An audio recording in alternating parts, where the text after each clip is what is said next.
linda. What? That's delicious. All right. Oh, that was salsa. Remember that music? God, it was so amazing. All right, so the tins are really frozen, which is delicious. But here you go. Take your martini glass. You want to dump that out. All right, you have a fresh glass of martini. Take your strainer. And you know what? Today we're going to do some little crushed ice in there. And then we're going to just have a beautiful, beautiful, beautiful black martini. Make sure it's all in there. I mean, look at that. Isn't that delicious? And it's like this fruity, beautiful cocktail. And you know what? Then you're going to take some lemon. You're going to cut it up. I already cut this because we got to go and start the show. You take that, you just spritz that onto your lemon, onto your cocktail.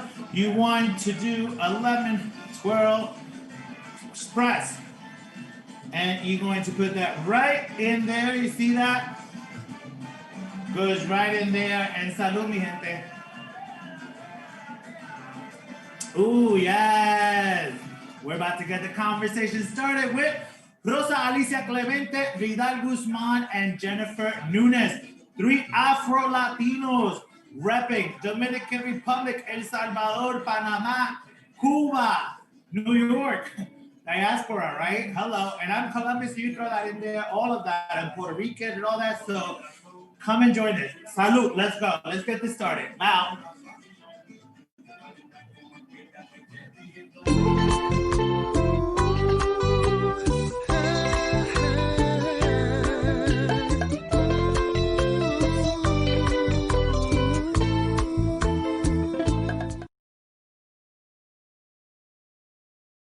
What's going on, my people? Good evening and welcome back to Conciencias Con Cocktails with me, Javier Pedroza. Listen, thank you to each and every one of you for tuning in today and every Thursday at 6 p.m. on Solivity.com, Solivity Latinx, also on Solivity Magazine's channel on YouTube, Facebook Live, and Twitter. If you're watching on Facebook and Twitter, YouTube Live, comment.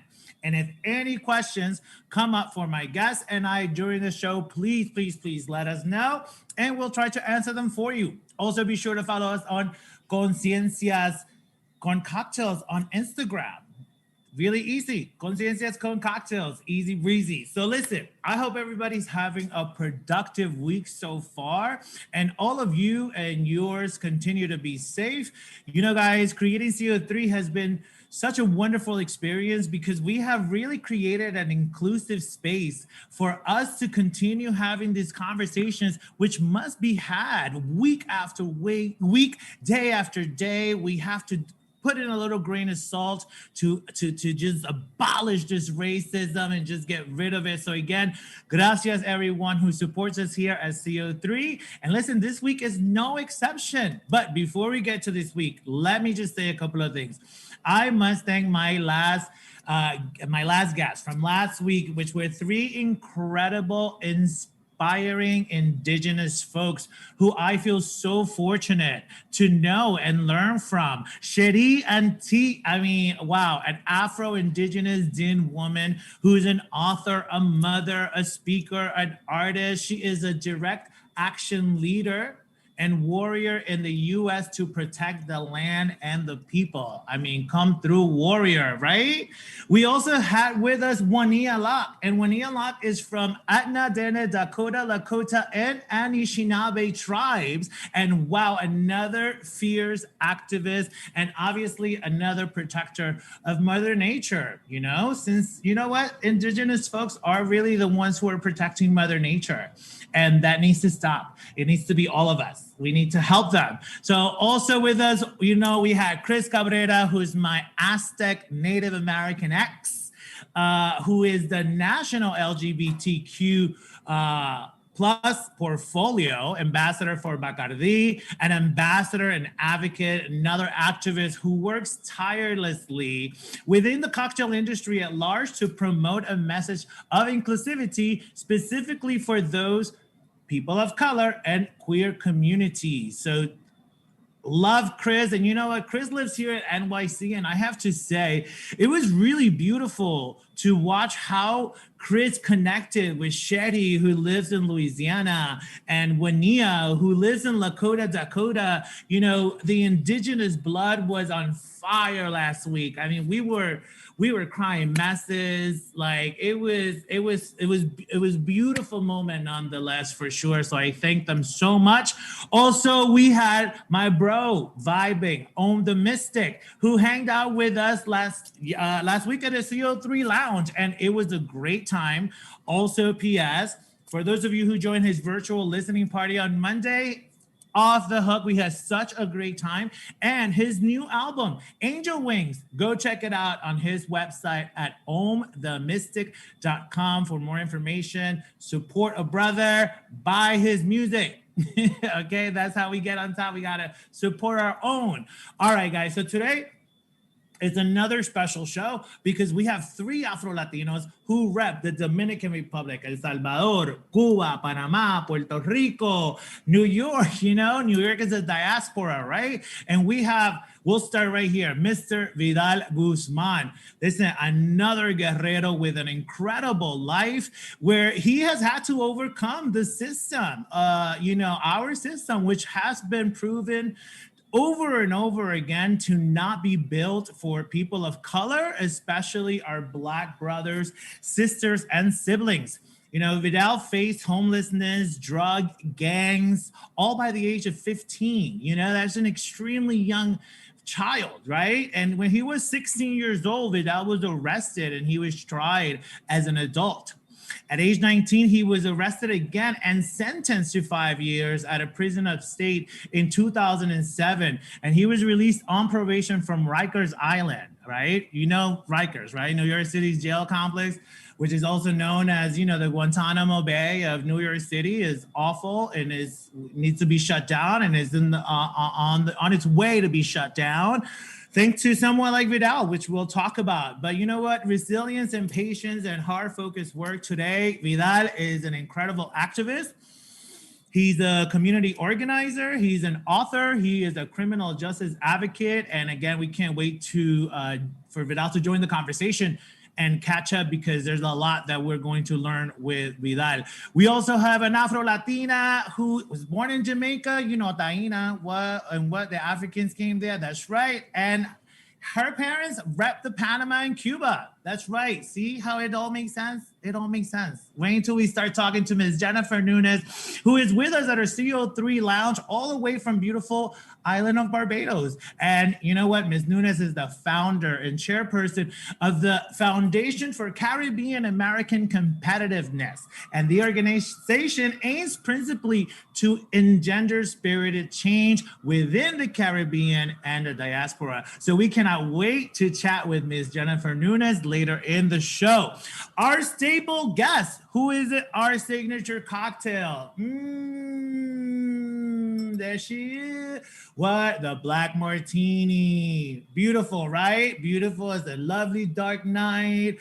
I mean, for any occasion, this is a beautiful drink. Underneath the stunning color lies a delicious coffee Padron Martini. It's so delicious. I needed to change it up from vodka because, it's like 6. We need a little. I need to.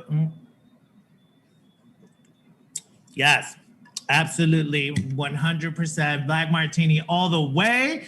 Again, if you just joined us a little later, did not watch me make the martini, 2 ounces of Padron. You can use vodka, you can use gin, 1 ounce of blue curacao, and another ounce of black raspberry liqueur, and you got a beautiful, beautiful, beautiful drink.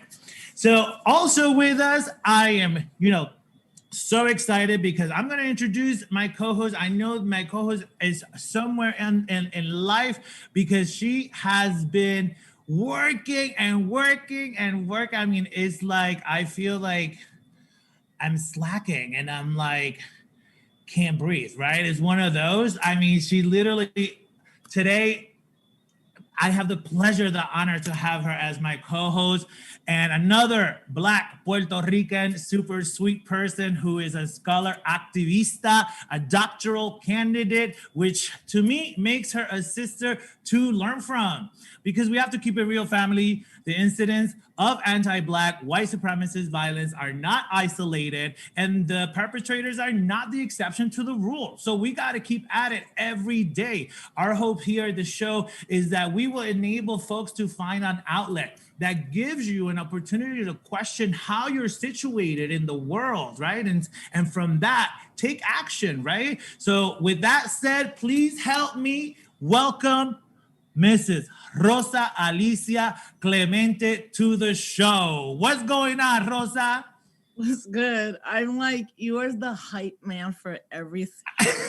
I'm like, I mean, I'm good. I am exhausted. I'm like, I don't even like hearing my voice anymore. Like, I am exhausted. I'm so happy though. Yeah, listen, I tell everybody, I was like, yo, I hung out with Rosa like 3 times this week, and she don't even know it because we weren't in the same room, but we hung out 3 times. Listen, my people, let me just tell you, Monday evening, Rosa was the keynote speaker at Princeton University and Rutgers University for a joint virtual event, which was titled Processing the 2020 US Elections with We Still Got to Process, right? And that was amazing. So we hung out there, we chilled, we hung out, not really, but I still learned so much from her.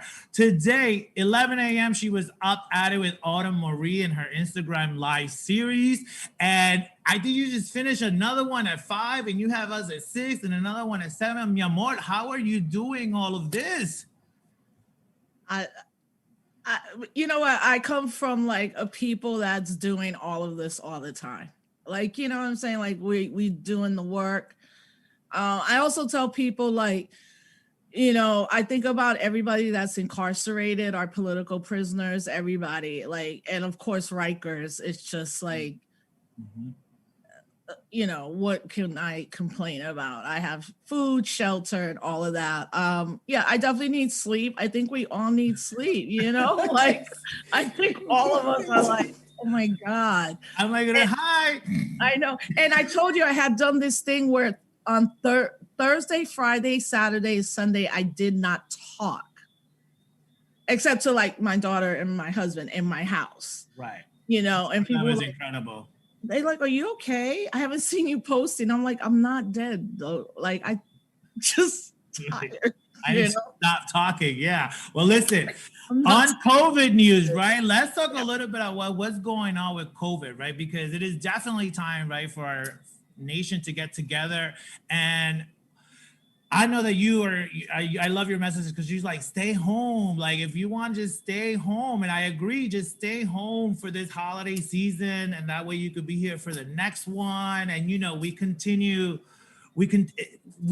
it's dying. Like, we literally keep breaking records of COVID-19 hospitalizations and deaths, right? Like yesterday, another US record, 200,000 new coronavirus infections and hospitalizations pass over 100,000. Like, that's crazy. You know what I'm saying? We have, I think I read 3,157 people who have died, which is like more like September 11th. You know what I'm saying? Like on a day, like in one day. What are your thoughts on COVID right now, Anne?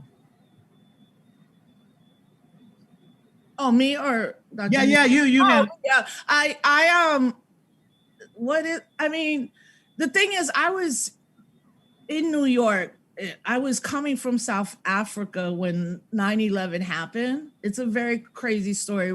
It was the UN Conference Against World Racism and Xenophobia in 2001.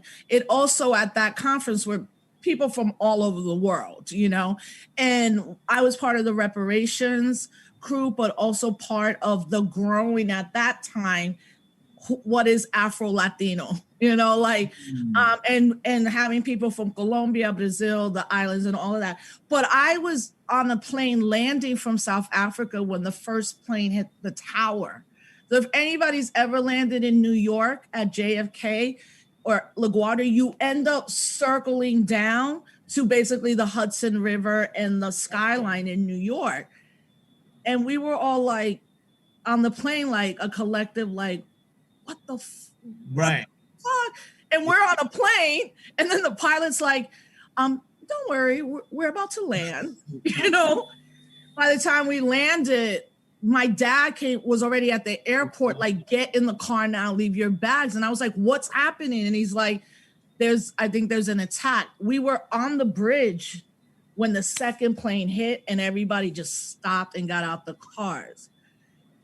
The fact that every day is now a 9/11, and also we're not talking about the rest of the world. And that's what also angered me with seeing people travel. I was like, all the other countries are doing better. Like, leave them alone. Right. Don't go to the Caribbean because it's cheap. Don't go to Puerto Rico. The continent of Africa has less deaths. And I'm only saying that in the context of a country that's been colonized, a country that doesn't often have access to maybe clean water and all that. And those things are true here in this country. So my thing is like, this is horrific. And it's a lot of mental health stuff now that I think that's what we're beginning to see manifesting. I don't know how our guests feel about that, because or what you all can talk about around that, because it's not just the isolation. We could be like socially together, but I also think like human touch is so important. Right. And in our movements and our collective people, when you see us at a protest or whatever, we're hugging, we're crying, we're like, so I wonder what both of you, what your experience is where you're located now. We're definitely gonna get, with Vidal and Nunes when we get to them, because Jennifer's in the Barbados. So to your point, you have a beautiful island and who is doing relatively well, and don't go there. You know what I'm saying? And also Dr. Robert Redfield said, that the reality is that December and January, February are going to be rough times. So it's actually, believed that they're going to be the most difficult times in public history of this nation. So we have to really take this serious, you know what I'm saying? So guys out there, please wear a mask, because this is no joke. Try to stay home and really, again, wash your hands, do everything that we were doing, but now we're just comfortable, right, of doing. Make sure that you guys are doing that. Also, guys, right now we're going to go to our spotlight stories, right? And this is where we highlight our stories where, again, current event and trending news are happening. And we are going to start with our story number 1, which is, Gloria Estefan has COVID. She had COVID, man. And it's sad, you know what I'm saying? Because she's someone who comes across and says that, she has been taking care of herself. She has been, really doing her part. And she told everyone, I quote, please everybody wear your mask, try to stay 6 feet away and protect yourselves as well as you could. You know what? Take a look at Gloria Estefan giving us a little something. Hi, everybody. I hope you all had a great Thanksgiving despite all the challenges. And as a matter of fact, I wanted to talk to you about that very thing. In the past few weeks, I have been one of the victims of COVID. On October 30th was the only time that I ever went out. And the reason I'm sharing this is because I want you to know how highly contagious this is. I wear my mask everywhere. I went to a restaurant outdoors with some family, 4 of us. Everybody was negative. And we wore masks all the way to the table. And when we left, the only thing that I can imagine happened is that someone came up to me when I was eating and tapped me on the shoulder. They were very close. They had no mask and they were telling me beautiful things. But that's the only thing that I have done outside of my enclosure here, my quarantine with everybody, and the studio with everybody there is negative as well. On November the 5th, the reason that I realized that I had COVID was because my poor chef was the victim of me telling her that the chicken that she made me tasted like nothing. I still didn't realize it till the next day when my breakfast tasted like nothing, and then my soap I couldn't smell, and then I started freaking out a little bit, like we all have been, because the fear is the biggest part of this whole thing. I asked to get tested, and that Sunday, I guess it was November 8th, I was positive. Man, there's some so sad story. What are your thoughts on that, Rosa, Gloria, Estefan, man, in Miami, right? Miami's part of the hotspot. Miami and their dumb ass racist governor. Man, like I'm like, if Gloria Estefan has it, how many like in Little Haiti or good luck. Good luck, Miami. Shit. And also all the like Black and brown folks just in general just don't trust the medical community. We've been experimented on too much, and like the vaccine is not a cure. I'm like, the vaccine's not the cure. Like, you can't get the vaccine and then go out and party the next day. Like, what is wrong with people? And luckily she looks as well. She looks well, but also she's wealthy. There is no way she doesn't have a personal doctor, every medicine, all of that. She went into the second floor quarantine and said nobody come. Like, right on the floor, the second floor. I'm like, how many can do that? Exactly. So listen, we just want to say Gloria and her family, we hope that you guys recover fully, and everybody stay home. In Miami, quédense en su casa. It's time to stay home. Like, we got to stop playing. We just got to say to folks what we need to do to get this done. All right, guys, our next spotlight story takes us to the United States Supreme Court, where their first Latina Justice, Sonia Sotomayor, who I love and I'm obsessed, and I'm sure everybody on this panel is obsessed with, had to let it happen. She had to like talk some senses into her team. Let me give you the background story in the COVID-19 restriction case between the Roman Catholic Diocese of Brooklyn and Andrew Cuomo. This was the High Court said 5-4 block restriction on religious services. And, Governor Cuomo tried to say, look, let's just, depending on the numbers, is how many people can be in the building. And the Supreme Court said no, because the restriction, would be limiting. It's just a mess. Justice Neil Gorsuch, he concurred with writing that it was unconstitutional, to have laws regulating churches and synagogues while allowing, check this out, liquor stores and bike shops to reopen. I was like, how is that like an argument, right? Like, that's kind of crazy. But Sotomayor, reacted and just said that in terms of comparison of New York's treatment of religious institutions to liquor stores and bikes, by saying that people do not gather inside for more than an hour, they don't sing, they don't speak to each other at a liquor store or a bike shop, which is right, true, right? What do you think about that, Rosa? Thank God she's on it, but get ready for a lot more cases. This is a solid, now conservative Supreme Court. They're about to overturn Roe versus Wade. That's where that's going. They're about to do a lot of take away more voting rights and all of that. So yeah, the dissents are important. Unfortunately, once you're dissenting because you've lost a case. And also, like, I don't know if you're not in New York state, there's a large Hasidic Jewish population, and they don't believe in vaccinations as part of their religion.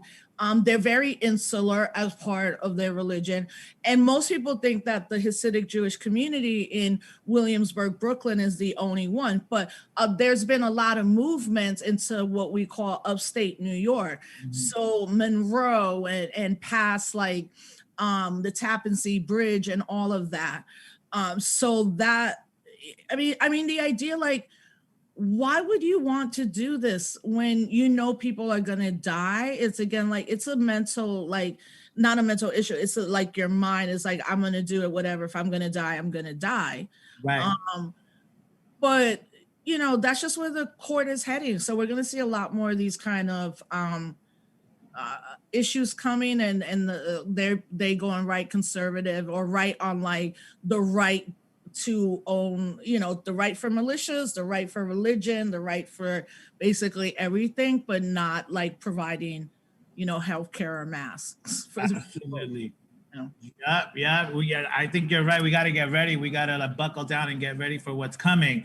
But you know what? For our last spotlight story, I want to bring in our first guest, Mr. Vidal Guzman, onto the stage with us, because he is someone who definitely knows about what is going on in this. We are moving on to our spotlight story number 3, where we regret to inform that the current administration is quietly attempting to expand the ways they can kill prisoners. And, that would include death by poison gas, electrocution, firing squad. I'm like, where do we live? Like, what is that, man? So it's like under a new rule filed by this dude's administration, these methods can now be used to carry out executions for federal death sentences, in addition to lethal injection, right? So this could happen as quick as December 24th, Christmas Eve.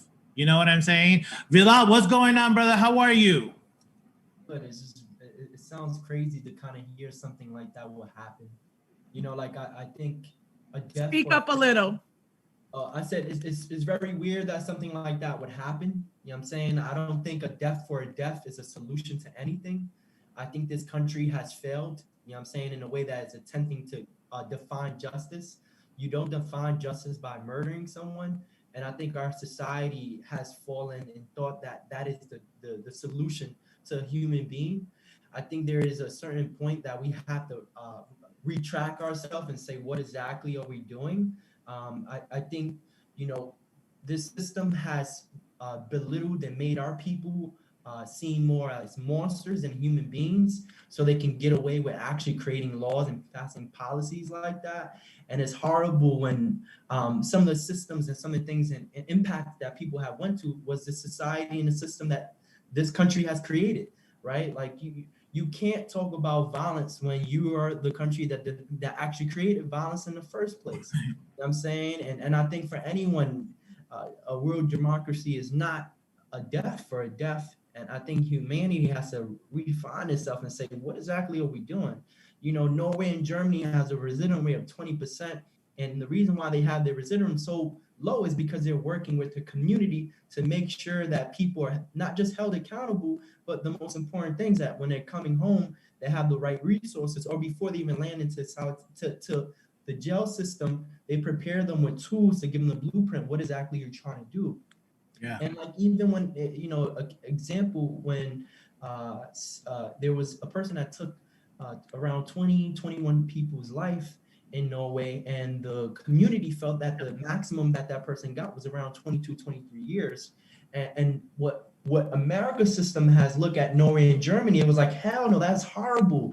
You should have given more years. And it's like, the parents felt that was something they was comfortable with. And right. Yeah, man. So I think passing a policy like this just tells us who exactly is still in power. And then it also tells us that they are defining what exactly is a human being. So, this is someone's kids, no matter if this is someone's grandkids, this is someone's father, even if that person doesn't have no kids, this is still a human being. Right.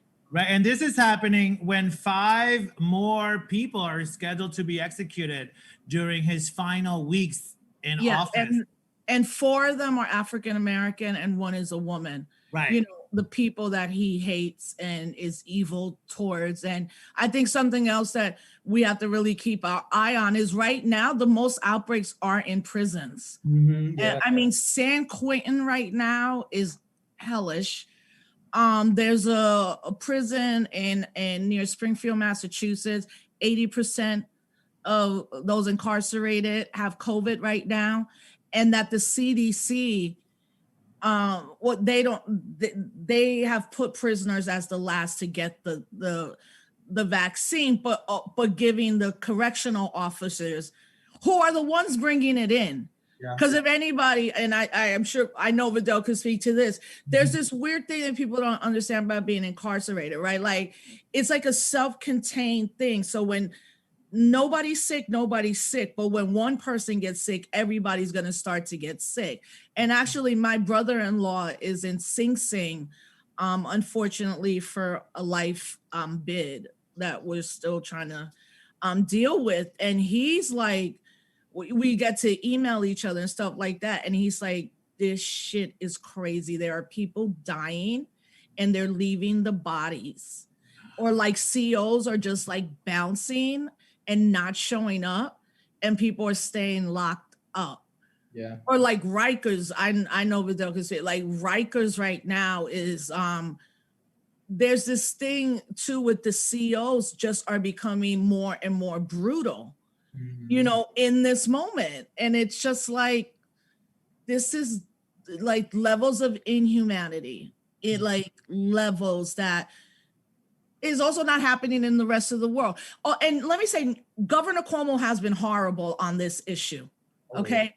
Horrible. You're talking about there's movements to release aging prisoners, 65, 70, 75, 80 years old, some in wheelchairs, some have cancer. Why aren't you releasing these people? Why is anybody, period, incarcerated right now when 80% of especially New York State, is minor drug offenses, right? And then also, and he's been the worst governor. I mean, the governor of Oklahoma is releasing 300 women next week, right? And that's a lot of indigenous women and just women in general, but indigenous women. Meanwhile, Cuomo's seen as this god because his response to COVID. And I'm like, I live right around the corner from him. Dude ain't trying to let one, he has not allowed one person to come out. And I'll start with this thing. There is a political prisoner. His name is Jalil Muntekin. And he finally, after 42 years, we got him out. But he got COVID. And the crazy thing was he was paroled in March. He got, and the Attorney General, Letitia James, said she wouldn't allow him to come out, which is very rare. Once you're paroled, the state usually doesn't, but she did. So then he got COVID. He survived COVID. He got released. He's in Rochester, New York. He goes to get his license. He mistakenly checks off the box for being registered to vote, because in New York, there's not an automatic restoration of your rights on voting rights. You have to wait a year and then apply to get them. And they arrested him again in Rochester, New York, and took him to arraignment, like on some, like, you check the box to become a voter. And I'm like, because he probably didn't know yes or no. Like, but you see, all of that is just the way New York State especially treats, and it's incarcerated people. I actually think it's the worst. I mean, in the Northeast and the West Coast. Down South, that's a whole different game. That's bad. But yeah, it's horrific, you know, like all of us are worried.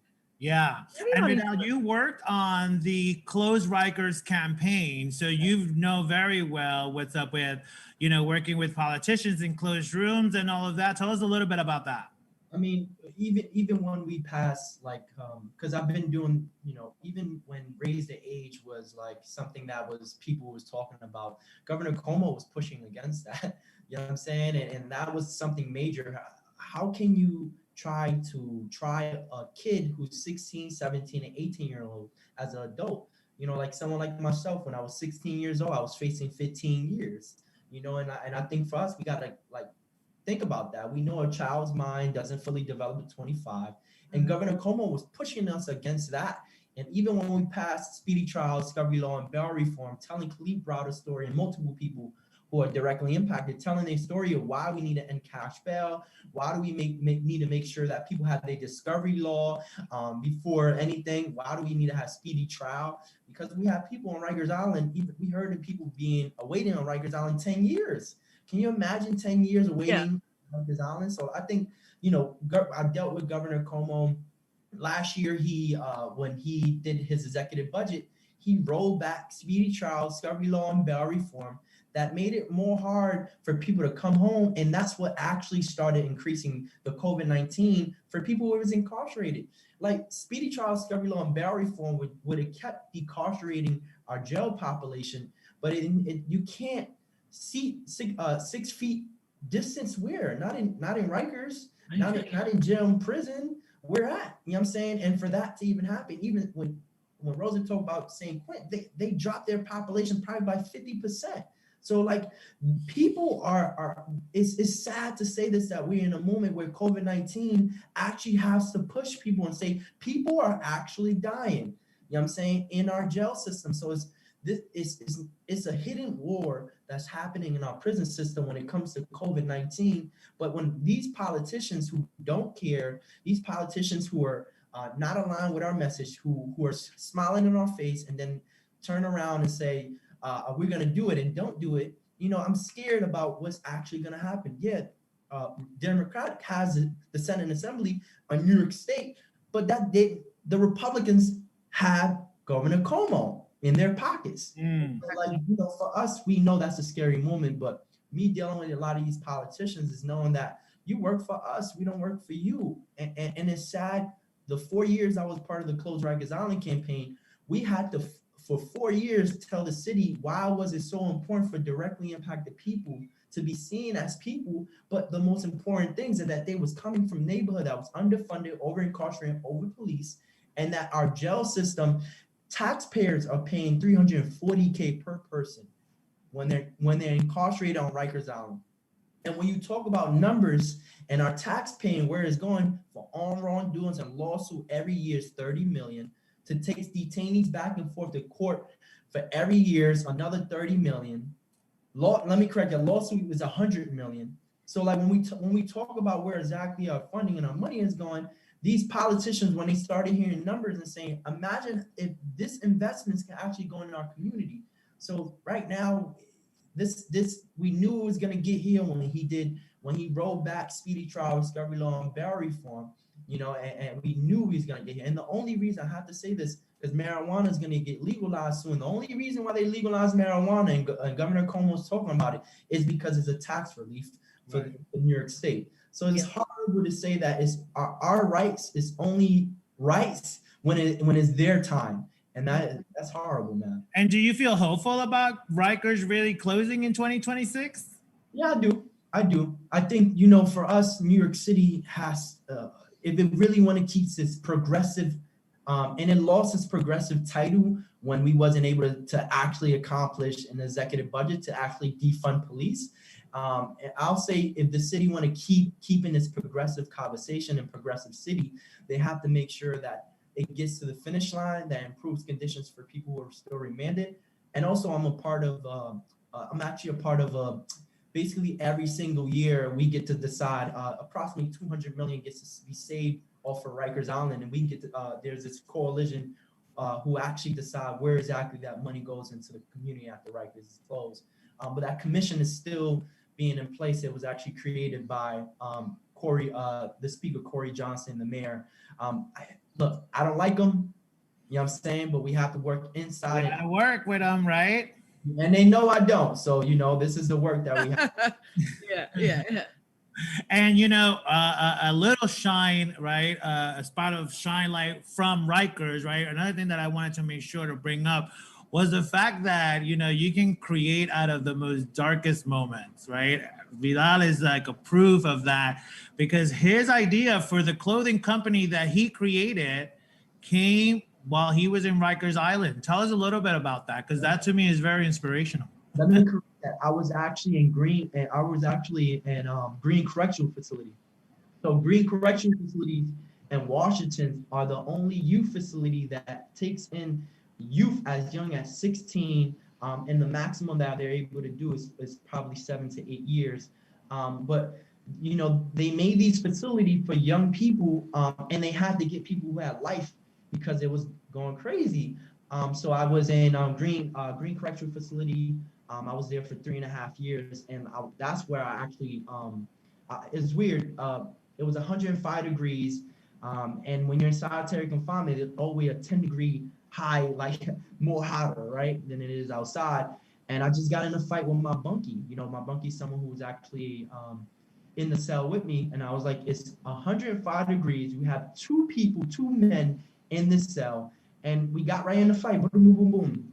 And I'm like, you know, he left, and I sat down in solitary confinement, and I just got my GQ magazine, and I was like seeing all these like black and brown people with like white images and not our history. And I was like, yo, what is it that our history is not being talked about? Why don't we have young lords and we're rocking the young lords with some Yeezys? Like, why isn't like our fashion or our abilities of educating our ancestors like in our own clothing line? You know what I'm saying? Are we scared to really think about our ancestors and say, do you know who the young lords is? Or we feel like that's not fashionable enough? And I think for myself, it is. You know what I'm saying? It's never a problem to keep educating, but still look fashionable, but also make sure that we don't forget the ancestors and the people who fought for us to get in this place in the first place. So, you know, I sat there and I said, I need to do something. And I came home and started my clothing line. So it's an activist clothing line. And it's just a radical way of actually expressing myself, but also making sure people have a way of telling people how you feel without actually saying anything. So, yeah. Right, man. I'm telling you, I when I created this show, I should have created a 2.5-hour show because an hour is never enough for us to get through. But you know what? I know you're gonna come back. We are connected already. Rosa, you've met Rosa, who you know Vidal and I talked, and we're both like fans of Rosa. I've supporters. seen Vidal's work. I've been watching from afar, so yes. For sure. Yeah, so we're definitely going to talk. There's a lot that is going to come out of this, but again, I just wanted to make sure that people saw you because people need to put a face to stories like yours, right? And understanding that, you know, how you got here, right? Speaking of your mom who is Dominicana, and, you know, when we spoke, right? Because if we really think about it, Vidal's father is from El Salvador. And for us, you know, for me, it means so much. It means that we can understand a Caribbean experience as much as understanding an immigrant experience, right? And it dawned on me that even Dominican Republic, even though it's an island right next to Puerto Rico, they're immigrants. Ain't that crazy? Like, in speaking with Vidal, like his mom had to go to Mexico, you know, to then jump to Miami, you know, like all these crazy things, like immigrants from South America and Central America do. So I thought that was a very interesting thing. And again, I know we're going to have you again, but tell our viewers your social media handles, where we can buy your clothes and your books, because he's also an author, y'all. Yeah. I am Vidal, last name Guzman as my Instagram. Majority, you can find everything there from my books. I'll be coming out with the 3rd book soon. I just like writing poetry. My clothing line is, you can find it there too. And I'm also gonna be coming out with an app soon too. And just keep doing, and I'm just keep doing the work. So follow me and just make sure we connect and how I can help you out too. But yeah. Absolutely, man. I thank you so much. Again, I know you're super busy, so thank you so much. Guys at home, stay tuned. We're gonna take a quick commercial break, and then we're going to go to our CO3 lounge with Ms. Jennifer Nunes, and we're going to speak about the Caribbean and how it can become the new force of economy. We can do this, y'all. We can do it. Caribeños for Caribeños, right? Like we can we dream a little bit? You know what? Refill your cocktails and enjoy your commercial. This is Latinx Heroes. Shout out, because now you're going to get to know a little bit of one of our heroes, Mr. Arturo Alfonso Schomburg, who is a hero. And all of us here are obsessed with having this man because he taught us so much. He's not here with us, but he still teaches us every single day. And now I can say, you know, watch out for Rosa because she's about to be Schomburg. I don't even know. But take a break and come back, all right? I'll see you in a minute.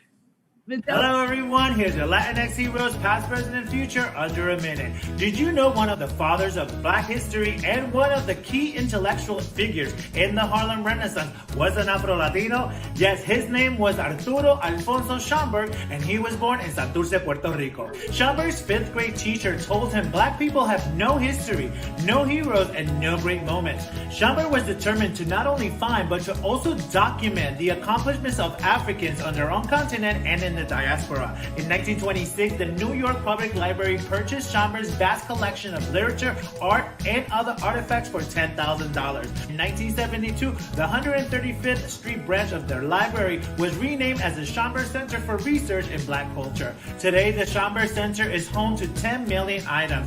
Thank you, Mr. Schomburg, for proving there's no lack of history, heroes, or great moments in the Afro diaspora. And there's your Latinx heroes, past, present, and future, under a minute. Thank you. Are you ready? Are you ready? Are you ready to become your best self now? I mean, like right now. If you're ready to become your best self, then why don't you join me and Solivity Magazine as we present the New Year, New You celebration along with our very special partner, Beyond Words Publishing. It's going to be Saturday, December 12th, starting at 1 p.m. Now, guys, the best part is you'll be able to watch all of this and enjoy it all from the comfort of your own home. I mean, you'll be able to watch all of these amazing people share their gifts and thoughts about how to close out this year and begin the next year with light, love, and power. I mean, how cool is that?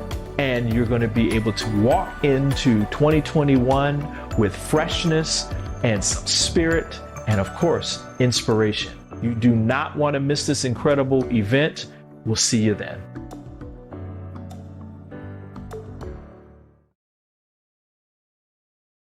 Welcome back. All right, we are at our CO3 lounge, and everybody welcome Jennifer M. Nunes.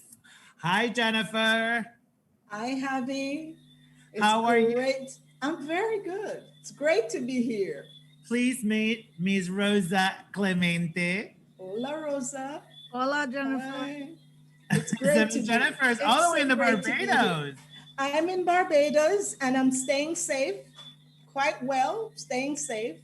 And as a former New Yorker, I'm looking on and I'm seeing what's happening in the US, and I'm comparing. Well, there's no comparison to the Caribbean, of course. We are smaller, but we are safer right now, thank God. But in that context, I want to introduce to you what I'm doing in the Caribbean and a few others, really, really important people. I'm not as important as they are. We have some ambassadors on board. So we have the organization. So should I go right ahead into it, Javier? Absolutely. Let me tell folks a little bit so you guys know at home. Jennifer Nunes is the founder and chairperson of the Foundation for Caribbean American Competitiveness. And that's amazing. So tell us all about what this nonprofit is about. So I started this in Washington, D.C. And it's a 501(c)(3). It's an IRS public charity, but it's primarily focused on a movement for change in the Caribbean, especially in COVID. Started outside of COVID, but especially in COVID, there's so much need in the Caribbean. And I'm talking primarily about the English-speaking Caribbean. We know my background, yes, has a little Spanish, a lot of English. But we are looking at what can we do? How can we get a movement for change in the Caribbean to make it sustainable, to make it successful and sustainable? In COVID, we no longer have what we had with tourism. We are facing food insecurity. We need to feed our people. We need to ensure that people are educated. We need to continue doing business. So how can we do all that? Now, I have partnered with a couple other NGOs. One is based in Boston, Massachusetts. It's called the Authentic Caribbean Foundation. And along with a couple local regional Caribbean companies, we are looking at addressing several areas that I just mentioned. We want to look at the resurgence of an agricultural movement. We want to be able to ensure that our people can feed themselves. currently the Caribbean has really high food import bills. Now, if we're not earning a lot of foreign exchange anymore, not as much as we are accustomed to, how can we feed our people? So this is a movement between the Caribbean and the diaspora. The Caribbean American people who are living all over the US are a part of this, and so are some people in the Caribbean. Now, you mentioned I am located in Barbados. It's a Caribbean-wide movement, and it's a diasporic movement. So we're looking at assisting the educational programs to ensure that our children are properly educated. We're working with people in the diaspora to ensure that we provide some tablets, basic equipment for the children in the Caribbean. We're also looking at working with technology to ensure that there is available technology now that everything is, it's not in person anymore. Teachers are having to teach, many of whom are not really still yet comfortable with the technology. Mm-hmm. Children are home and parents are not teachers. So how are the children learning without the adequate supervision or the bandwidth, just the internet to get on? The Wi-Fi, yeah. There's a challenge there. But you know, just going back to Vidal, what Vidal said about the people who are incarcerated. Of course, in the Caribbean, we have a challenge with people who are being sent back from the US to the Caribbean. Right. Some of whom have committed major crimes, but some have been in the wrong place at the wrong time. Many of whom were socialized in the US, are plucked out of that reality and are deposited in places that they hardly know or don't know at all. So what happens to that group? So we are the Foundation for Caribbean American Competitiveness.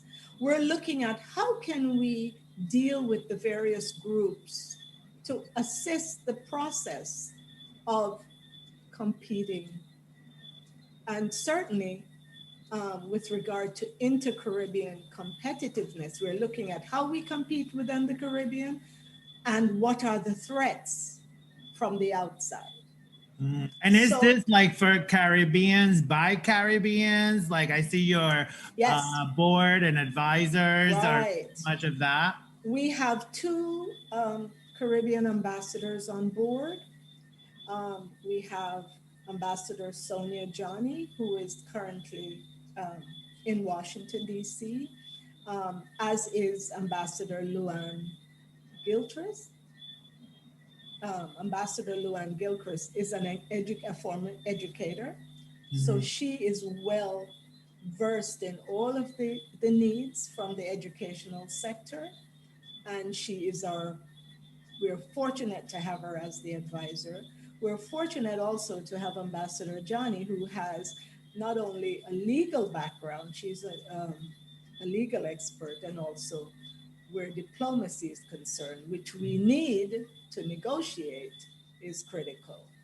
We also have a hotelier, someone from the hospitality industry, who is Brian Anthony Sang, who is also is well credentialed in business.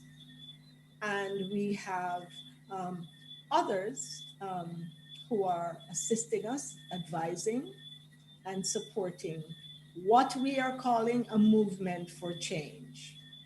So I have given you a very broad program. We are not handling all at once. We're taking them in turns, and they're all competing priorities. Everything at this point is a priority. Right. But we are determined to tackle all of them to the best we can. And we're asking the Caribbean community and those in the diaspora to give us their support, to join with us. We are not a one organization, a one NGO movement. We are partnering with people in areas where to ensure that we have support in all of the areas we've mentioned. We're also looking at, as small island states, in talking to the board members and the supporters, we're looking at what happens to all of the refuse, all of the garbage, all of the things that come into the islands and don't go back out. What do we do with them? Now, in the US, you have great recycling programs. In the Caribbean, there are some, but we are looking at repurposing, and that there are programs that are coming on stream in the next year. That's beautiful. And if people want to get involved, what is the best way to say, I want to help Ms. Jennifer? Well, first of all, our website is fcac.global. Very simple. FCAC, which is the Foundation for Caribbean American Competitiveness. So fcac.global, or our email, focamc@gmail. But the website, go there, give us your opinion, give us your ideas, contact us. There's also a 1-800 number. So we want to be in touch with as many people who are interested. We want to we want to tackle Rosa. Rosa, we need your help. We want to have Rosa as a help. And we are totally open for people to join us in areas where they are experienced. We are open. Give us. I wanted to ask you something before. Javier, does the show keep going, or do we end at 7? Am I wrong? We end at 7, but we're good. We can. Okay, yeah. I actually, I was like, what event are you telling me I have at 7? And I'm like, oh, there's a group, the Justice Committee. It's been around, founded by Richie Perez, and it's the annual fundraiser. And I'm like, oh, you know my schedule better than I do. But Jennifer, what does COVID-19 look like in Barbados? In Barbados, I think Barbados has a very winning process for handling COVID. I mean, it's very low, and and I'm not at all in any way able to speak on behalf of Barbados. I can just tell you that living here, it's a very, very careful handling of COVID. There are very, very few cases.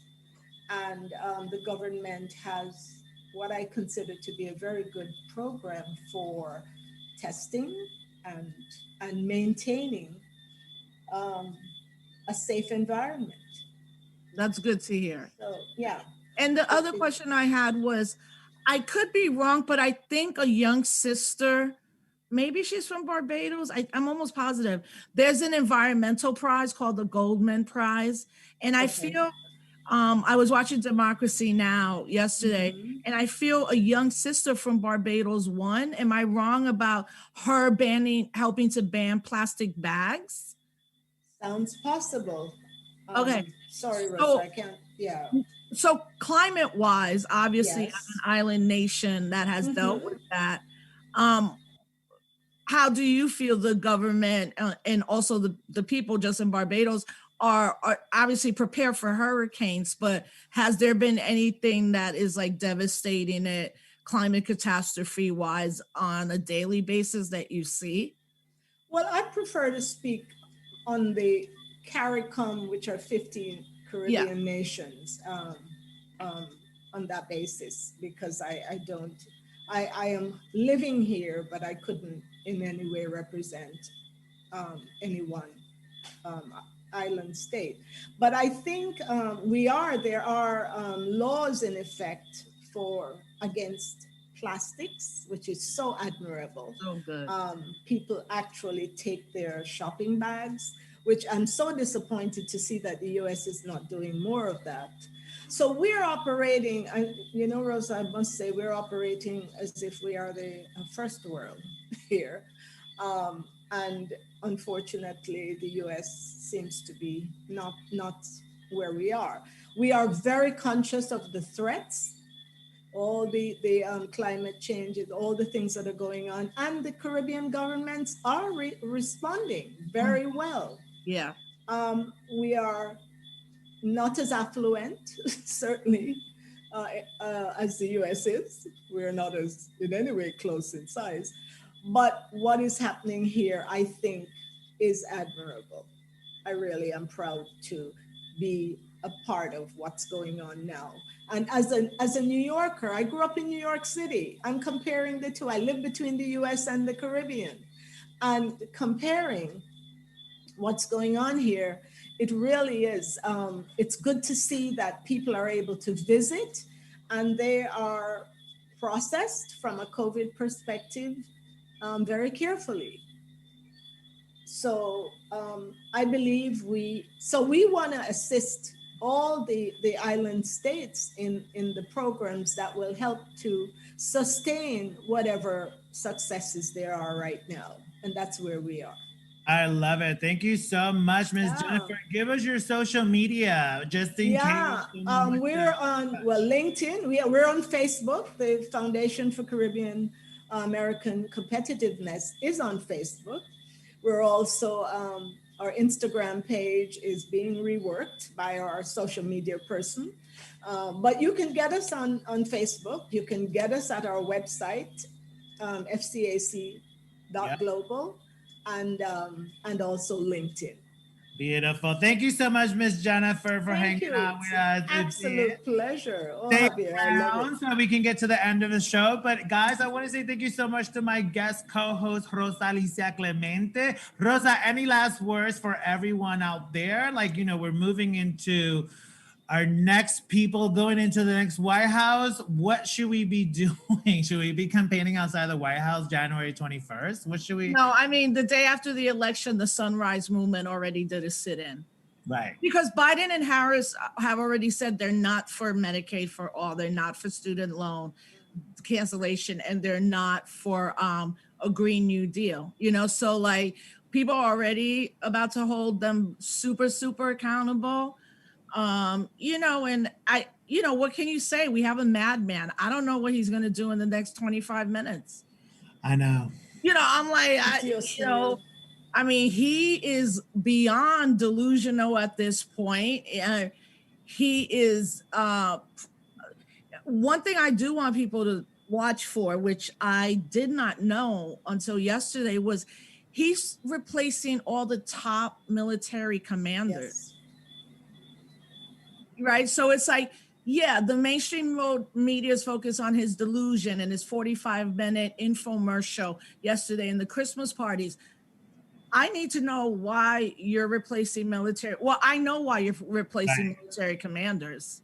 But why isn't the media covering it? You're going to try to cool this out. Like, you know, we know. We've seen the destabilization of other countries. So I encourage people to stay focused on that. Like, he's changing them for a reason, and it's not a good one. Absolutely. Just like quietly, he's trying to pass all these new ways of killing prisoners. And we don't know because the media is not saying. Thankfully, we have outlets like Democracy Now!, which we're obsessed with. Shout out to Juan Gonzalez and Amy Goodman because they're amazing. But if not, we wouldn't know these things. And this is part of the problem with media. But Rosa, give us your social media because I know, again, people are going to have questions. Yeah, no, everything's at Rosa Clemente, Twitter, Instagram, and Facebook. And if anybody wants to go to the Justice Committee right now, join the fundraiser. You do have to buy a ticket. It could be as low as $5. There's 4 DJs, including Stretch Armstrong. So if anybody who loves hip hop knows that Bobito and Stretch are 2 of the dopest DJs, but Stretch is on. So, and thank you, Jennifer. It was good to just hear a perspective from the Caribbean and stay safe. So thank you for being here. Yes, thank you. Javier to co-host. Thank you. Oh my God, always my pleasure. Again, guys, thank you to my guest, Jennifer Nunes and Vidal Guzman, for joining us on today's episode and for using their lives, their brains, not only to educate or create opportunities, but also for empowering every human being to be their best and for actually creating social change. And, you know, everyone at home, thank you for watching. And we want you to know that we believe it is our responsibility and our opportunity to unlearn racism. We have to educate others for the betterment of not only our lives, but future generations' lives and the safety of the well-being of all of our communities. So a last note, as anti-racist works, you know, it has made its way into more mainstream conversation. Please know that you are not alone in doing this extremely important work. And every step of this work is absolutely vital and necessary. So now we leave you with Héroes Latinx. That's right, because we speak Spanish. We have other languages. So I had to translate for my, you know, Latinos coming through, you know. So now we're going to leave you with Héroes Latinx, pasado, presente y futuro, donde hablamos y conocemos a Arturo Alfonso Schomburg, que es todo. Deja que lo veas. Again, thank you again. Remember to stay curious, be gorgeous y amable. Ciao, folks, and we will see you next week. Peace, everybody. ¿Sabías que uno de los padres de la historia negra e intelectual en el renacimiento de Harlem fue un afrolatino? Sí, su nombre era Arturo Alfonso Schomburg y nació en Santurce, Puerto Rico. Mientras Schomburg estaba en la escuela primaria, uno de sus maestros le dijo que los negros no tenían historia, héroes ni logros. Schomburg determinó de no solo encontrar, sino documentar los logros de africanos en su propio continente y en la diáspora. En el 1926, la Biblioteca Pública de Nueva York compró la colección de literatura, arte y otros artefactos por $10,000. En 1972, la rama de la Biblioteca Pública en la calle 135 fue renombrada como el Centro de Investigación Schomburg de Cultura Negra. Gracias, señor Schomburg, por demostrar que no hay falta de historia, héroes o logros en la diáspora africana. Y ahí tienen Héroes Latinx, pasado, presente y futuro en menos de un minuto. Gracias.